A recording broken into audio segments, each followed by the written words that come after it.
मेरा नाम उमेर है। अमूमन जहन में एक बात यह आती है कि हम नमाज़ पढ़ते हैं, दुनियावी ख्यालात आते हैं, तो नमाज़ तो हम अदा कर लेते हैं, मगर बाद में ये महसूस होता है कि नमाज़ हमारी हुई या नहीं हुई।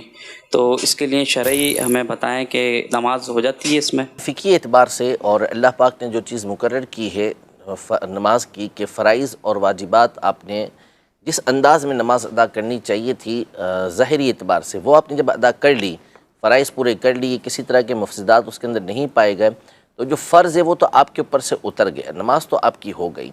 लेकिन ज़ाहिर है कि नमाज का जो असली मकसद है वो अल्लाह पाक की बारगाह की हाज़िरी है। तो बंदा जब नमाज के लिए आए तो पूरी तैयारी और एहतमाम के साथ आए कि मैं अल्लाह जल्ल शानुहु की बारगाह में हाज़िर हो रहा हूँ, इबादत करने के लिए आ रहा हूँ। अब अपनी सारी की सारी तवज्जो अल्लाह पाक की बारगाह की तरफ रखे, तो ये इसके लिए नमाज का असल मकसद हासिल होगा। वरना बहरहाल जो फ़र्ज़ है वो आपका अदा हो चुका, फ़र्ज़ पूरा हो चुका, क़ज़ा उसकी आपके ऊपर नहीं है।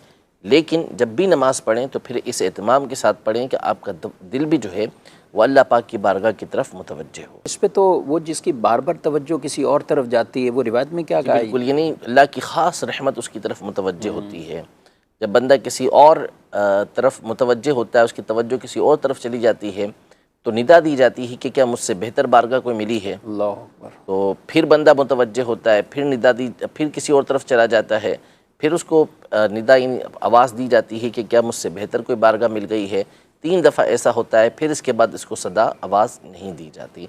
तो बहरहाल अपनी तवज्जो नमाज में ही रखने की भरपूर कोशिश करनी चाहिए। और जब ये प्रैक्टिस करते हैं तो मेरा ख्याल हो ही जाएगा ना, इस तरह के ऐसा नहीं है कि कोई तवज्जो किसी की हो ही नहीं सकती नमाज की तरफ। जब अपनी बार बार तवज्जो उसी तरफ रखेंगे, दुनियावी ख्यालात तो आ ही जाते हैं हर एक को किसी न किसी तरह, लेकिन जब तवज्जो उस तरफ रखेंगे तो इंशाल्लाह ये बेहतरी आएगी और नमाज में भी आपको लुत्फ़ मिलेगा। बहुत से लोग ऐसे हैं जिनको रकात भूल जाते हैं, जब रकात का मामला होता है तो इस वजह से भी बाद ऐसे भी होते हैं कि फिर वो नमाज से भी पीछे हट जाते हैं कि हमें नमाज पूरी याद नहीं रहती, रखते याद नहीं रहते।